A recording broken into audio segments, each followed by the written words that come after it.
Basahin natin tong Leviticus chapter 23 verse 10. Sabi dito, say to the Lord, or say to the people of Israel, when you come into the land I am going to give you and gather its grain, sabayan niyo ako, bring some of the first fruits of your grain to the religious leader. Sa Tagalog, sabihin mo sa mga Israelita na kapag naroon na sila sa lupaing ibinigay ko sa kanila, tuwing anihan, magdala sila sa pari ng isang bigkis ng una nilang ani. Proverbs 3:9-10, sabay-sabay. Parangalan mo si Yahweh, sa pamamagitan ng iyong mga kayamanan, mula sa iyong mga pinakamainam na ani, siya ay iyong handugan, sa gayon kamalig mo ay laging aapaw, sisidlan ng inumin ay hindi na matutuyuan. Sabihin mo nga sa katabi mo, Amen. Lord, pagpalain niyo po ang salitang ito, bless niyo po kami at ingatan, kayo pong maparangalan. In Jesus' name we pray, Amen. Upo na po tayo, palakpakan natin ang ating Panginoon. Good morning po sa ating lahat. Sa umagang ito, gusto ko pong i-share sa inyo ang isang topic na pinamagatan ko pong The Fascinating Feast of First Fruit. The Fascinating Feast of First Fruit. Sa Tagalog, ang kamangha-mangha, ang kagilagilalas at kaakit-akit ng pista ng mga unang bunga. Ang kamangha-mangha at kagilagilalas, kaakit-akit na pista ng mga unang bunga. Ngayong December po, uso po yung mga Christmas bazaar, mga perya na pinagaganda. Punta kayo doon, ma-amaze ka. Very fascinating, no? But I wonder, no, ano kayang mas fascinating pa sa pista na ipinagdiriwang natin kasama ang ating Panginoon? Binasa natin yung Leviticus 23 verse 10, nandun yung instruction ng pagkakaloob na motivated po ng pagsamba sa ating Diyos. At ang pangako ng Panginoon sa Proverbs 3 verse 9-10, when we honor the Lord with our wealth, with the first fruit of all our produce or crops, yung kamalig daw po natin mapupuno at mag-overflow po ng mga new wine. Ibig sabihin po ng mga new favor at blessing sa ating buhay. Pero naisip ko po, no, sa sitwasyon po natin ngayon sa ating bansa, parang, Pastor, parang imposible po yata mangyari yan. Corruption dito, corruption doon.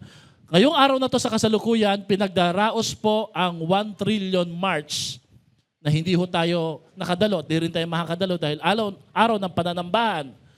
Sapagkat sa pananaw po nila, mukhang bumabalik po uli yung tagline o kataga na ibinansag po sa atin sa bansang Pilipinas. Ito po yung tinatawag po nating the Philippines is the sick man of Asia. Nakakalungkot dahil ito po ang turing po sa atin. Nagiging progressive na, lumago na po yung Vietnam, pinupuntahan na po as tourist destination. Ang Pilipinas po ay mukhang hindi lang po hirap, naghihingalo. At sobra po yung matinding sakit. No? There was a time, 1980s, no, nabansagan na rin tayong ganito, pero nakabawi tayo kahit papano. At pinagpipray po natin na yung binansag po sa atin nung medyo tumaas po yung ekonomiya ay mangyayari po sa tulong ng ating Panginoon. Na tayo po itatawagin na Philippines as Asia's rising tiger. Ako po ay naniniwala na sa tulong po ng Panginoon at sa ating sama-samang pananalangin, bagamat ang mga politiko ay nililito tayo kung ano bang totoong kwento, pero wala pong pwedeng makapagtago kung ano ang totoong katotohanan. And God is powerful. He is sovereign. He still sit on the throne. Siya pa rin ang hari. Siya yung in control. At hindi po tayo pwedeng madaya ng mga liko ang kanilang gawain. So ano po ang first fruit? Ano po ba itong pinagdiriwang natin ngayong umaga na to? Ito po actually ay celebration bago pa man dumating yung harvest. Nang ibig sabihin po habang papasibol pa lang yung uhay, yung mga palay, nagsisimula pa lang po siya na mamunga, hindi pa man talaga totally na mai-consider o maituturing na harvest time na. By faith, everybody say, by faith. Nagpuputol na kagad sila ng unang bahagi ng kanilang ani para panampalatayahan ang Panginoon na hindi pa man nila nakikita ang anihan, sila'y naniniwala na sa kanilang unang paghahandog sa unang hani ay meron pong biyayang pagpapala na ibibigay ang Diyos para sa Israel. Now isipin niyo po, ang first fruit pala, pastor, ay may kinalaman sa pagpapala. Sino ba naman tao ang hindi gustong pagpalain? Lahat tayo gusto tayo mapagpala. Tama po ba, no? But we got it wrong actually. First fruit in the mindset of Israel is not just a feast to teach us how to give. Actually, ang first fruit teaches us how to truly live. Paano talaga totoong mabuhay? Alam niyo po, nakawan dito, nakawan doon. People think that the way in order to live life, to survive life, is to get and get and get. Pero ang sabi ng Panginoon, ang totoong paraan at kapahayagan ng pamumuhay ng isang totoong tao ay hindi po sa pagkuha, kundi sa pamamagitan kung paano ho siya nagbibigay. Growing up, idol ko po itong si Bruce Willis. Kilala niyo po ba si Bruce Willis? Sinubaybayan ko po yan, yung Die Hard 1, 2, 3, 4, hanggang 5 po ata eh. Inuulit-ulit ko po yung mga movie na yan. At lagi po, no, sino ho dito nakapanood ng Die Hard na movies, no? Lagi ang mga terorista aatake during Christmas. Sa dinami-dami ng panahon, no, idol na idol ko talaga ito. Bakit? One-man team eh.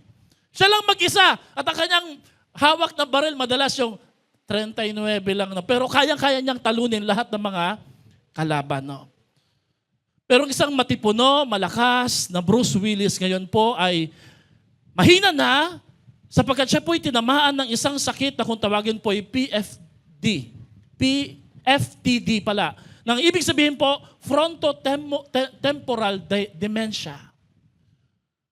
Ang dating matikas, sikat, hinahangaan, lagi pong nagpapakita sa mga ng special guestings, kagaya po ng Oceans 11, 12, 13, no? Na si Bruce Willis po ngayon po ay makakalimutin na, ngayon po ay mahina na, ngayon po ay wala na sa pag-aartista.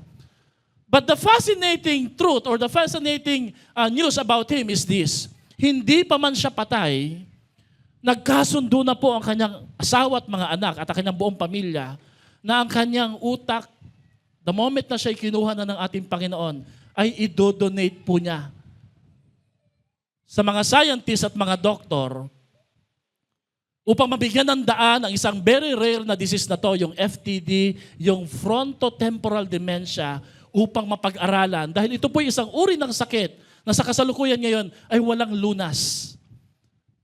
At umaasa sila na sa pamamagitan po ng gestures na to, ay makakahanap ng lunas at mapag-aaralan ang isang utak ng isang tao na dumanas talaga ng matinding karamdaman. We make a living by what we get, but we make life by what we give. Nabubuhay lang tayo ng ordinaryo, kung ano po yung nakukuha natin, nakakasurvive po tayo. Pero nararanasan talaga natin ang totoong kahulugan, kung ano ang totoong buhay, sa pamamagitan po ng ating pagkakaloob, whatever it is. So first fruit is not just about what we can give to the Lord, but first fruit teaches us paano po talaga totoong mabuhay. Ang Hebrew word po ng salitang first fruit came from the Hebrew word bikurim. Nang ibig sabihin po, sa iyong ibibigay kay Lord na unang ani, sa iba po, ginagawa ho ito January kasi unang buwan ng taon eh.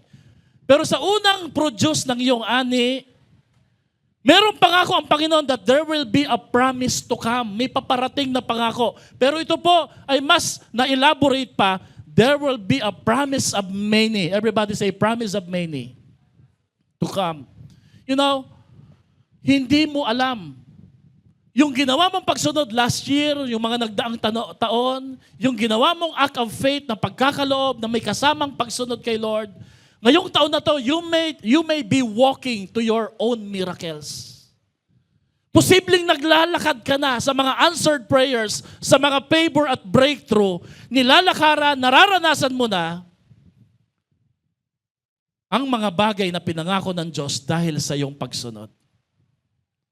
At yung nangyari kay Annalyn, isa pa lang po yan. The best is yet to come pa sa mga nagtitiwala sa Kanya. Palakpakan niya po natin ang ating Panginoon.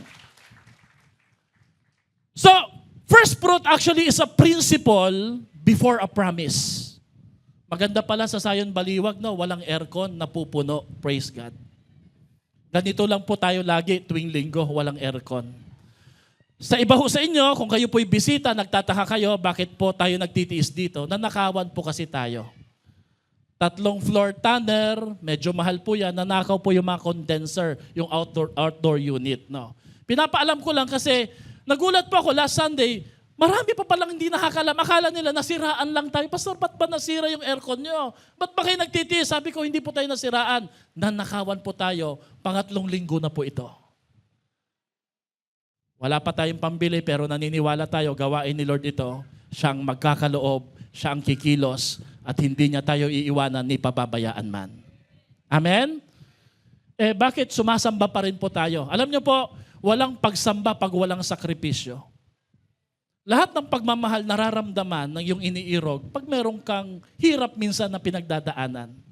At hindi natin ito madalas na ginagawa pero nagpapasalamat lang ako kasi ang mga taga-Sayon Baliwag pala, malamig man o mainit, basta para kay Lord, handang magsakripisyo, walang mahal sa minamahal natin na ating Panginoon. Ang principle po before a promise ng first fruit is, there is one who never breaks His promise, and it is God. When you keep first things first through faith and obedience, kagaya na nangyari kay Sister Annalyn, you can turn God's promise into God's provision, God's favor, and God's breakthrough. Ang isang bagay lang po na mag-hold sa atin, yung mga nalalaman natin. Sometimes the knowledge that we acquired will hold us back from obeying the Lord. And sometimes fear, sometimes po yung pakiramdam na mawawalan po tayo, pero ang prinsipyo, pag inuna mo ang Panginoon, hindi Kanya pababayaan at hindi siya papayag na hindi ka pagpalain. So ano po ang mga prinsipyo na pwede natin pag-aralan pagdating po sa first fruit? Una, it's a principle of priority. Give God the best. Ibigay mo ang pinakamaigi, pinakamainam para kay Lord. Mahusay, magaling tayo mag-recognize na the best dapat pagbisita, pagkakilala, pagmataas ang katungkulan. Abay, lalo na po pagdating sa ating Panginoon. Bakit? Kasi meron tayong problem lagi sa priority. Punong-puno ng choices ang ating buhay. Marami tayong mga desisyon na dinidesisyonan. At kapag hindi mo alam kung anong priority mo, magugulat ka, everything would seems to be important. At kung minsan po ang Diyos na ibababa, hindi na po na itataas. So ano pong problema sa problem ng priority na to? Ano po ang solution? Ang solution po ay Matthew 6:33. Anong sabi dito? Seek first the kingdom of God and His righteousness. Sabay-sabay tayo. And all these things. Grabe, Annalyn, meron akong kakilala dyan na doktor na ngayon. Napakahusay na doktor, batang doktor sa Ace Malolos Hospital. Bago po siya mag-take ng exam, yung 1 buwan muna noon, nagkukurbata, nagsusut po siya umaga, tanong ng mami niya, ba't ka ba nakasuot ng ganyan anak? Sino bang kakatagpuin mo? Sabi niya, magdi-devotion ako, kakausapin ko ang Lord. Ngayon po siya ini-interview sa TV, sa GMA, at isa po siya sa pinakamagaling at pinakamahusay graduate po ng MCU, top-notcher po sa board. Bakit? Kasi pinarangalan niya ang ating Panginoon. Inuna niya ang ating Diyos. At lagi ang blessing kasunod ng pag-uuna natin sa ating Panginoon. Amen? Ano po ang first things first principle as a review? If God is not first, everything will fall apart.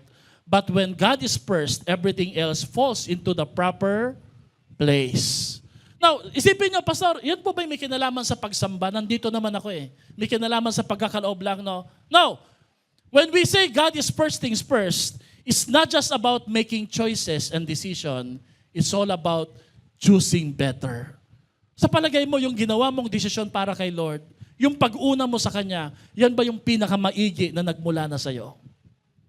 Yan ba yung pinaka-the best na talaga na para sa iyo? No?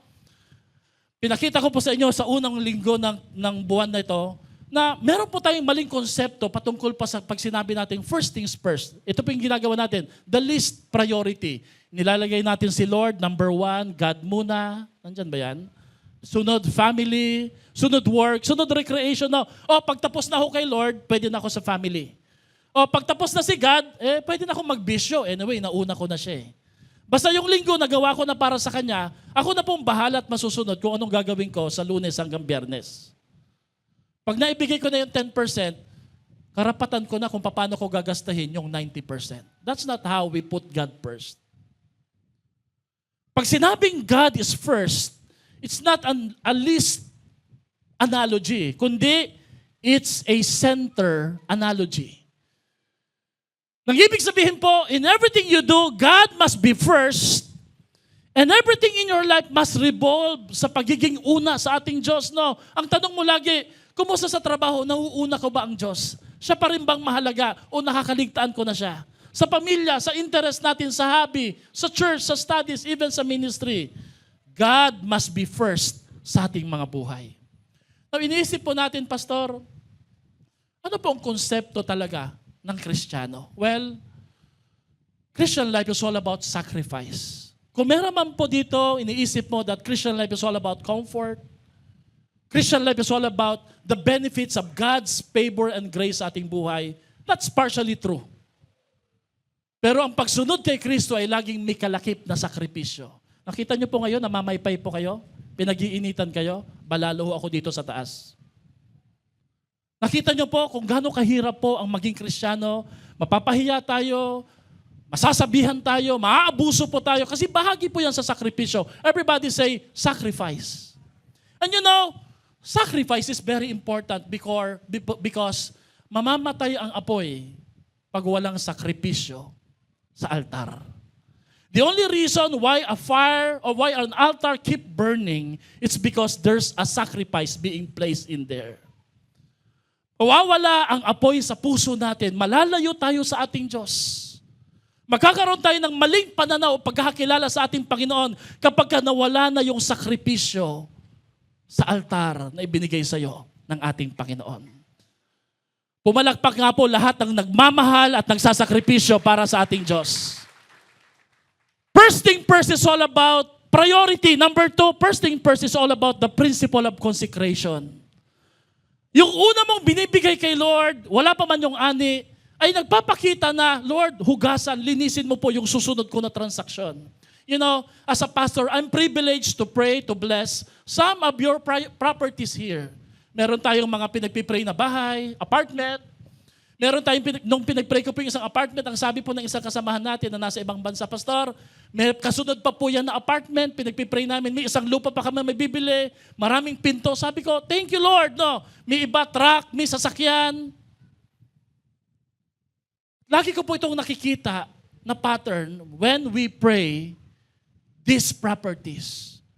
Na ang desisyon na unahin ng Panginoon at ipag-pray ang unang property na binigay ng Lord sa iyo ay nagpapakita, Lord, yung gesture na to ay isang kapahayagan na yung susunod, Lord, na ibibigay mo, mas maganda, mas malinis, at inayos mo na.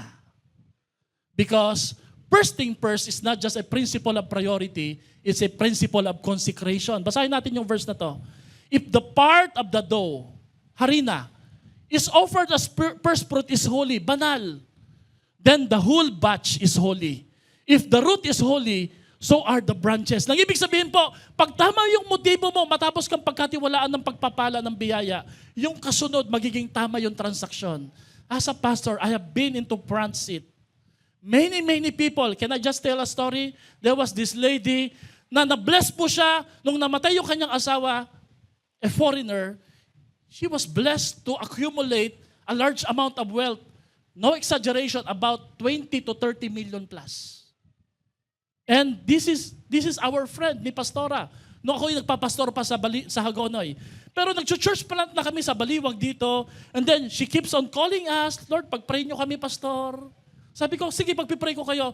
And then nagulat na lang ako bigla. Suddenly, yung blessing na binigay sa kanya ng Diyos, nagulat ako. Bakit? Binili po niya yung isang part po doon, club, bar. Sabi ko, sis, bakit? Pastor, malakas daw po ang kita eh.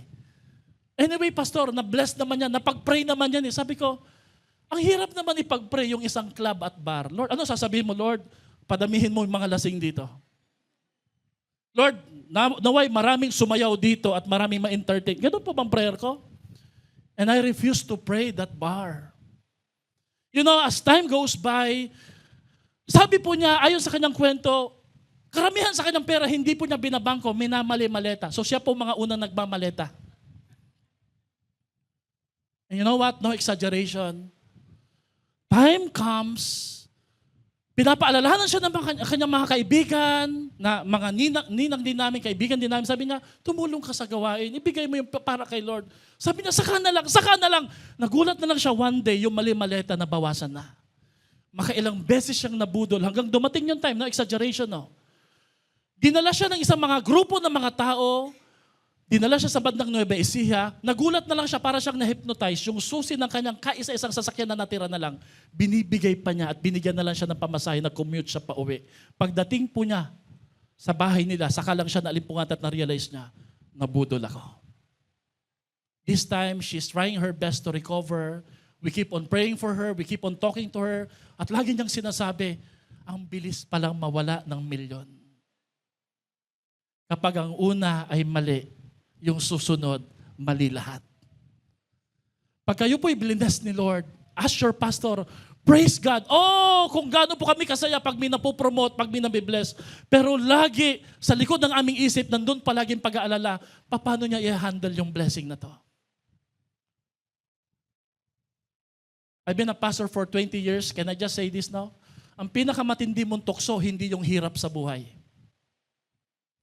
Ang pinakamatindi mong tukso lagi ay yung dami ng pagpapalang ipagkakatiwala sa iyo ng Diyos. Will you offer it?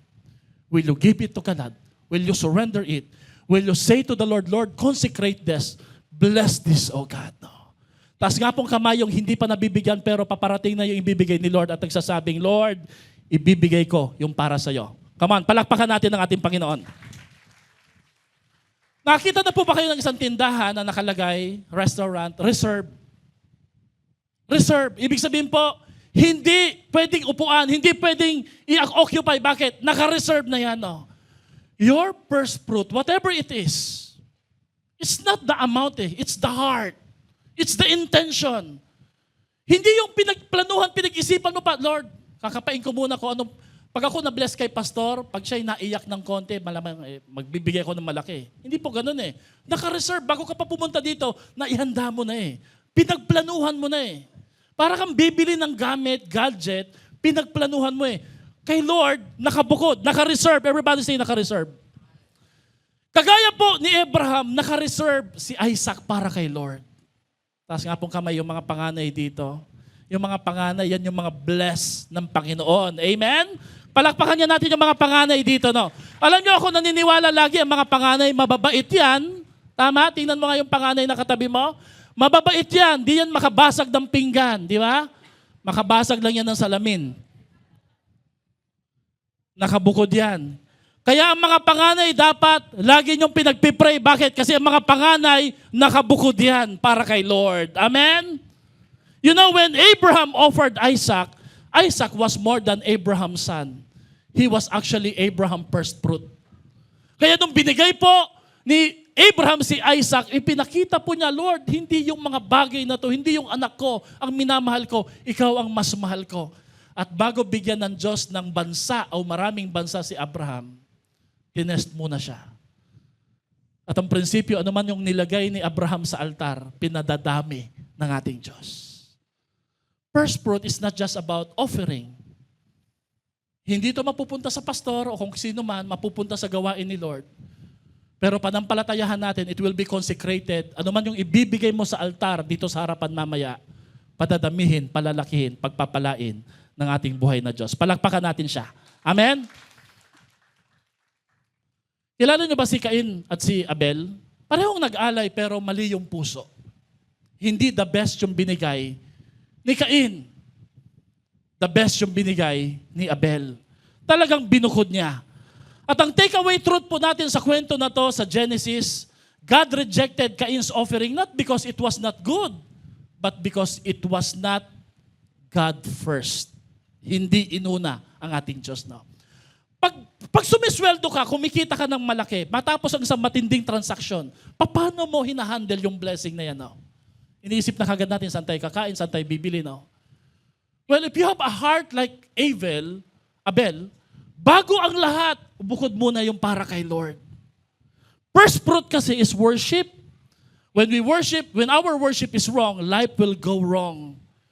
Hindi binibless ni Lord ang isang pag-aalay na hindi siya ang inuuna. Na hindi siya ang una. So, sa paghahanda natin ng ating first fruit maya-maya, merong dalawang paraan ng paghahanda. Una, kagaya ni Abel. Reserve para kay Lord, nakabukod. Hindi pwedeng galawin, hindi pwedeng katayin. Pero yung isang paraan, kagaya ni Cain, mamaya na Panginoon, titingnan ko muna kung kaya ko ba talagang i-release. Oobserbahan ko muna, no? I pray ngayong umaga na to, ito po ang maging prayer natin ngayon. Sabay-sabay tayo, Lord, take away Cain's spirit in me. The spirit of convenience, the spirit of pride, the spirit of tira-tira or leftovers. Give me an Abel's heart, the heart to honor you first, trust you fully, and worship you sincerely. Consecrate my whole life, Lord. Everybody say, Amen. Palakpakan nga po natin ang ating Panginoon. Pangatlo, ang first fruit po ay principle ng trust. Alam nyo, very deceitful po to, no? Kasi pag sinabi natin, I trust the Lord, no? How do you know if you trust the Lord? Sige nga po, no? When you pray, does it mean you trust the Lord? Paano nasusubok at paano natin maipapakita ang totoo nating pagtitiwala sa Diyos? Ang pagtitiwala sa Diyos ay nasusubok at nakikita sa pagsunod. Because when you obey what God says, it means you trust Him. Amen? Basahin natin itong isang very fascinating verse about Feast of the First Fruit. Let's read Ezekiel 44 verse 30. Pwede po ba nating lakasan ito ng pagbasa? Ready, go. The best of all the first fruit, of all their special gifts, you are to give them the first portion of your ground meal. Bakit daw? Lakas! So that a blessing may rest on your household. Sa Tagalog, para hindi mawawala ang pagpapala sa loob ng iyong tahanan. Sino po dito nananalangin, nagpipray? Ang iyong bigas, ang iyong kaban, ang iyong mga supply sa grocery, ang iyong laman sa rep, hindi nauubos, laging nire-replenish, laging binibless ni Lord yung savings mo sa bangko. Sabi dito, ang blessing mananatili sa iyong sambahayan. Say amen po. Alam niyo, kailangan natin ng ganitong klaseng pagpapala sa ating bahay. Bakit? Kasi po, sabi po, itong alin na ito, 500 pesos daw po sapat na sa Noche Buena. Hindi ko po alam paano po kinumpute yun. May tanong po ako sa mga nanay, ang 500 po ba sapat sa Noche Buena? No, may sumigaw po dito, no. Ate Marie, no, Ate Maria. Okay, siguro po kung crispy patata na chicheria, pwede po yun, no. Tapos lumpia po na kulang, hindi po talaga sasapat. It would take God's miracle para makasurvive lang tayo, para mabuhay tayo sa kakarampot na sweldo natin. But look at us right now. Pigain mo ngayon katabi mo, sabihin mo, naku po, ang lusog-lusog mo, hindi ka pinapabayaan ng Panginoon. Amen? Hindi tayo pinapabayaan ng ating Diyos. Kagaya po ng kwento ng widow of Sariphat, ibinigay niya yung huli na natitira sa kanya. Buo na lang para sa ating Panginoon. At alam nyo, naging kapalit, pinalitan ito ng Diyos. First fruit will invite God into your entire year. Everybody say, entire year. Buong taon, hindi ka iiwanan ng ating Diyos. Sasamahan ka ng ating Panginoon. Because first fruit also acknowledges that God is your source, not your work or not your salary. Magbabago ang ekonomiya, magbabago ang trabaho, pero hindi magbabago ang ekonomiya ng langit, hindi kanya iiwanan, hindi kanya pababayaan, kahit naghihirap ang paligid, pwede kang pagpalain ng ating Diyos. Because God is the source of every good and perfect gift coming from above, from heaven. Palakpakan natin ang ating Panginoon. Meron akong warning po sa bawat isa sa atin dito, no? For those of you na nagsasabing, hindi ko naintindihan yung first fruit na yan, hindi ko naintindihan yung pagsunod na yan, yung ginagawa ng Zion, no? Tinanong ko yung mga cell leaders, gagawin pa rin ba natin? Honestly, tinanong ko po sila, even our leaders now. And you know, most of them, even though they struggle, they are experiencing hardship, sabi nila, masarap sa kalooban, pastor, na ibigay ang pinakaunang ani sa taon para kay Lord. At doon ko na-realize, mahirap husgahan yung pananampalatayang nilalakaran ng iba kung hindi mo naman nilalakaran. Amen?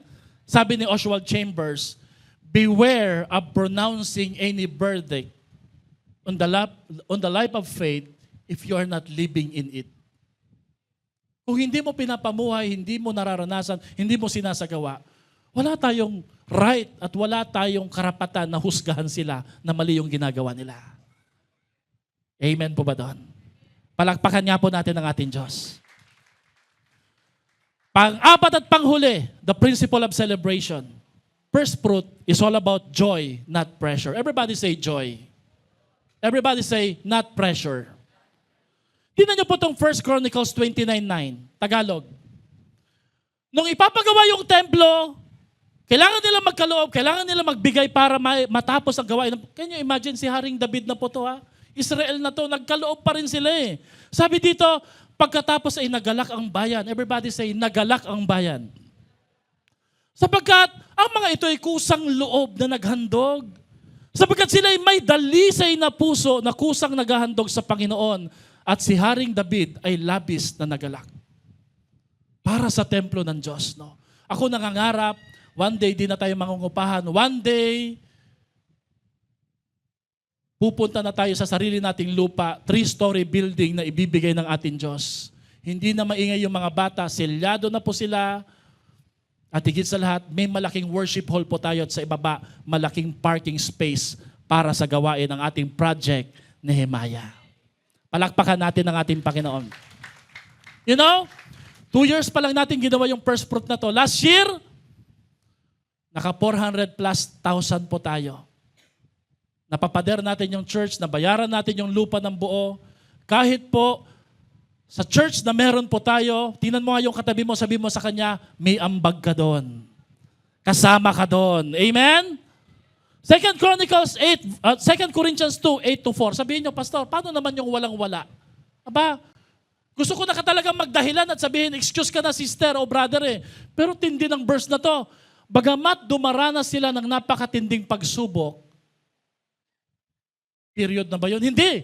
At halos nakalubog na sila sa kahirapan.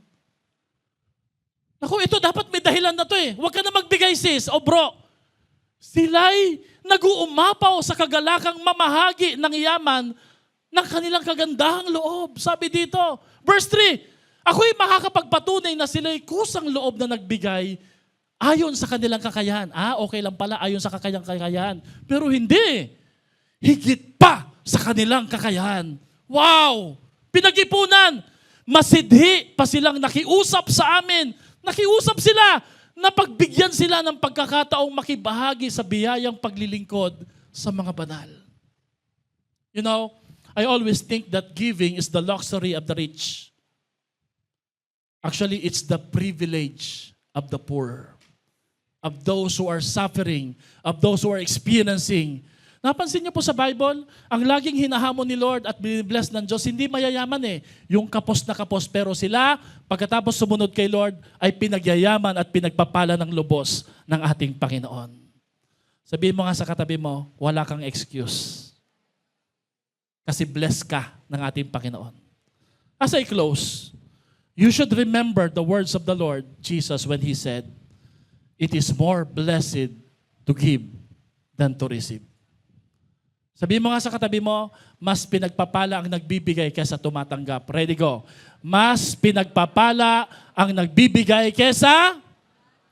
Tapos sabihin mo yung katabi mo, sabihin mo sa kanya, tama ng hingi, ha? Ikaw naman magbigay sa akin ngayong Pasko, ha? Kasi mas blessed yung nagbibigay kaysa yung tanggap lang ng tanggap. Amen? The greatest joy comes from giving and serving the Lord. Merong isang tatay, binili po yung kanyang anak sa McDonald's ng French fries. Ano ba yung masarap na French fries? No? Shake, shake, shake po ba o yung jumbo fries? Binili siya ng jumbo fries. Pagkabili, paglagpas nila sa drive-thru, sabi nung tatay sa anak niya, pahingi naman anak ng French fries. Naku, alam mo sabi ng anak, tay, wag mong kukunin yan, akin yan. Hindi siya binigyan. Meron pong 4 na bagay na naisip ang tatay sa kanyang anak habang nagdadrive. Sabi niya, una nalungkot siya, sabi niya, nalungkot naman ako kasi ako nagbigay sa anak ko, hindi pala siya marunong magbigay din. Pangalawa, sabi niya, hindi ba naisip ng anak ko na sa akin nagmula yung pera, hindi kanya? Pangatlo, sabi niya, hindi ba alam ng anak ko na pwede kong kuhanin yan at bawiin sa kanya? Total, akin naman yan nagmula. At pang-apat, hindi ba niya alam na anytime kaya kong bumili ng french fries at kung ano man yung kukunin kong kakarampot na french fries sa kanya, pwede kong palitan, pwede kong dagdagan, pwede kong padamihin. Sometimes parang ganyan po tayo, no? Binigyan tayo ni Lord, siyang nag-abot sa atin, pero minsan madamot po tayo, hindi tayo nagkakaloob. If you only live for yourself, for money, for fame, for comfort, or for anything else, malinaw, hindi si Lord yung hari mo, ikaw yung hari ng puso mo. Kung madamot tayo kay Lord, madamot tayo sa kanyang gawain, kuripot tayo para sa kanya, malinaw po, hindi siya ang hari, hindi siya ang Panginoon sa buhay mo, kundi yung pangangailangan mo, yung katawan natin. And I hope hindi po yan masabi para sa atin. Dalangin ko po, ngayong umaga na to, maibigay natin yung nararapat para kay Lord. So how do we give our first fruit? Enlarge the place of your tent. Stretch your tent curtains. Do not hold back. Everybody say, do not hold back. Lengthen your cords. Strengthen your stakes. At ang sabi dito, do not be afraid. Sabi mo nga sa katabi mo, huwag kang matakot. Before we can see an increase on the outside, we have to make room for it on the inside. Napansin nyo po, yung ginagawa natin dito sa loob, ang resulta lagi sa labas. Nakabili ang church ng lupa, milyon, pero hindi tayo pinag-utang ng Panginoon. Nakabayad tayo at ito po ay fully paid na po ng Panginoon. Palakpakan natin ang ating Diyos. You cannot get what God wants without enlarging your capacity because it takes faith, patience, and courage. Sabay-sabay tayo. If you want change, be willing to be stretched.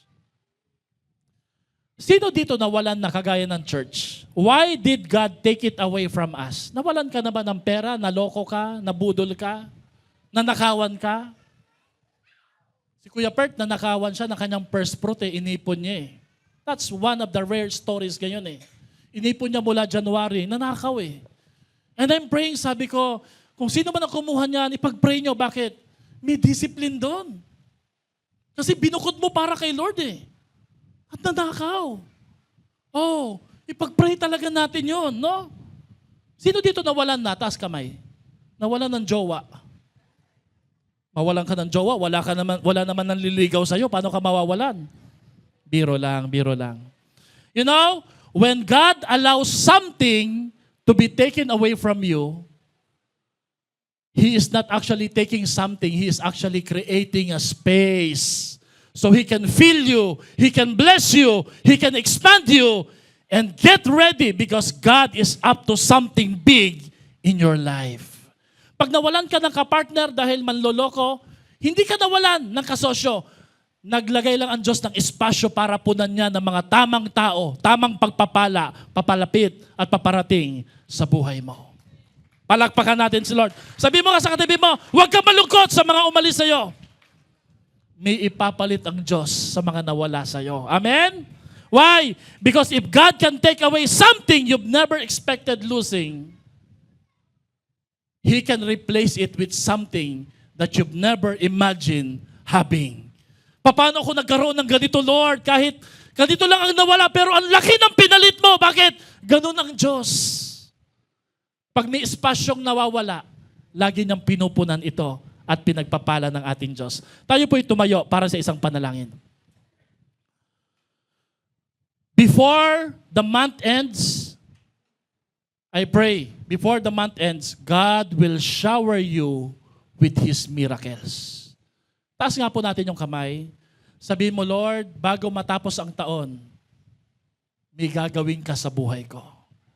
Sino dito naniniwala sa nalalabing isang buwan, madami-dami pa ang pagpapala at pagkilos na gagawin ng Diyos sa ating buhay? Tapos sabihin mo mga po sa sarili mo, God has a big blessing for me. God has a big blessing for my family. God has a big blessing for my health. God has a big blessing and with my name on it. Nakapangalan doon. No? Can we just claim this commitment ng sabay-sabay? Taas natin yung kamay natin. Ready, go? Today, I refuse to waste my time and energy on things of little or passing importance. I will make the main thing my main thing, and that is Jesus. I choose to put Him first above all else. Malakas, I will live with courage, passion, and intention. I will not hold back. I will give my best with all that I have, my time, my tithes, my treasures, my thoughts and talents. I will honor Him and make Him the center of my life. Jesus is not just on my list. He is my life. I will choose better. I am now ready for my bikurim, my many promises to come. Say Amen! Amen! Palakpakan po natin ang ating Panginoon. Now, let's get ready to offer our first fruit offering. Upo po muna tayo saglit. Tutugtog po ang worship team dito sa harapan. Siguro magandang tugtugin no, yung masaya, no? Yung sapat na at higit pa. No? Okay po ba yan? No? Sa ating pong paghahanda at pagkakaloob, ginagawa po natin to as a church.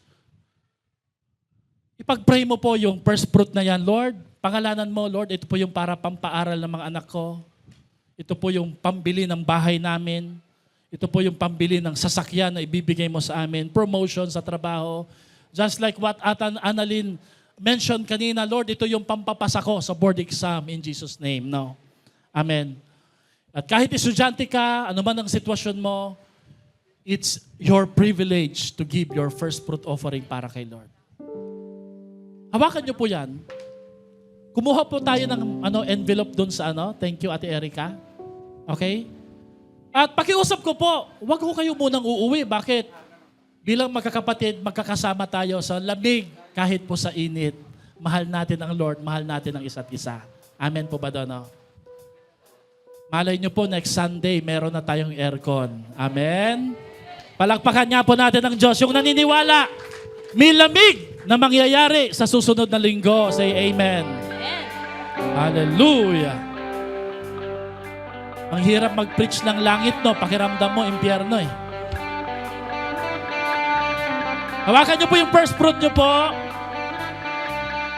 Para kay Lord.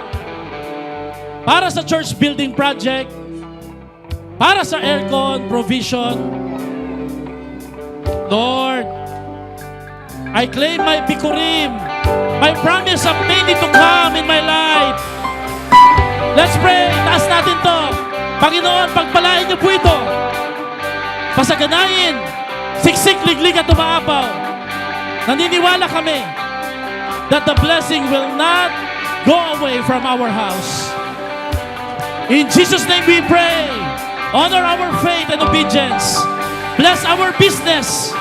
Bless our health. Bless our family. Bless our relationship. Walang magkakasakit na mga baby, mga bata. Amen. Maraming ikakasal next year. Yes. Maraming lupa ang maibibenta. Yes. Ang mga nawawalang titulo, mapapangalanan, Yes. matatransfer. Thank you, Lord. Panginoon, maraming trabaho ang mapopromote. Amen. Maraming magkakabahay, maraming magkakasasakyan. At higit sa lahat, maraming maglilingkod sa inyo ng matapat. Amen. Mamahalin kayo, uunahin kayo. In Jesus' name we pray. Amen. Come on.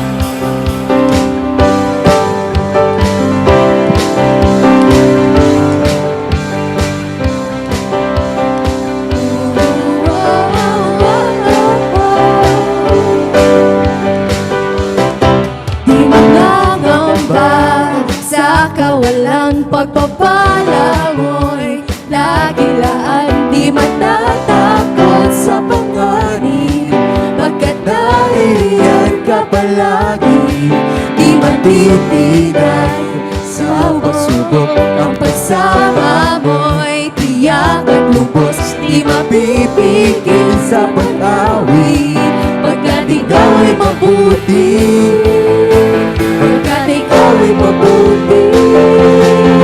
Ikaw ang pasto, hindi magkukulang sa bata. At higit pa, pinaya mo'y sagana at umaabang sa bata. At higit pa, sa bata, sa lahat ng pangangailangan. Higit pa sa lahat ng inaasahan. Wala nang ang mahihigit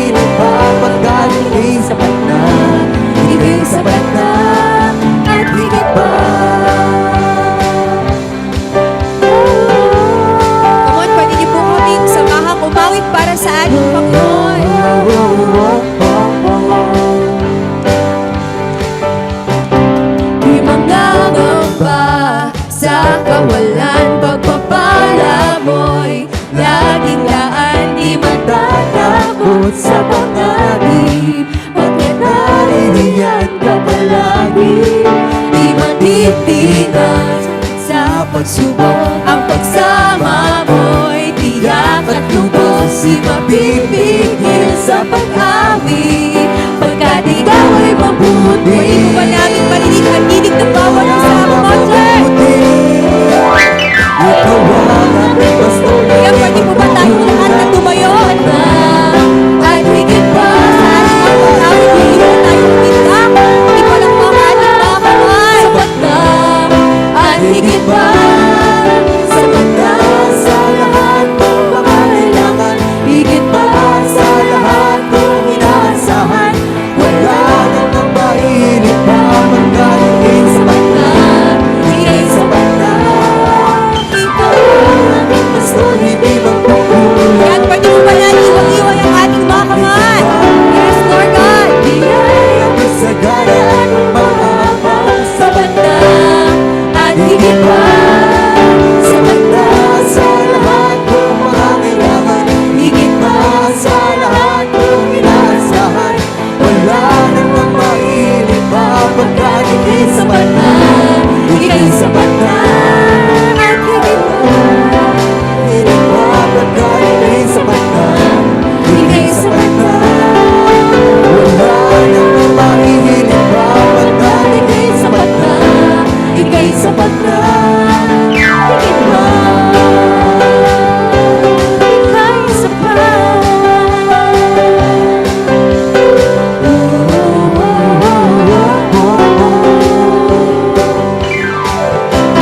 Praise the Lord.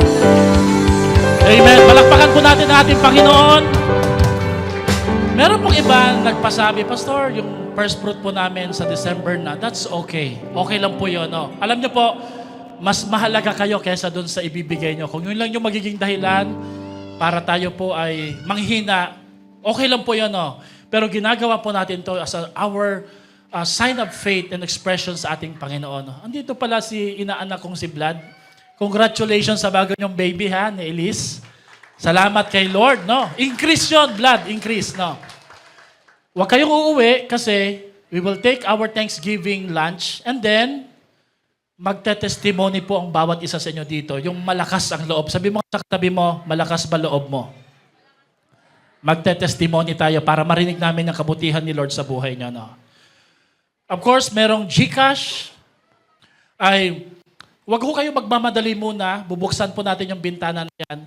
Tiisin nyo muna yung konting init. Bakit? Malay nyo po next Sunday, ito na yung last init na mararamdaman nyo. May lamig na po na paparating.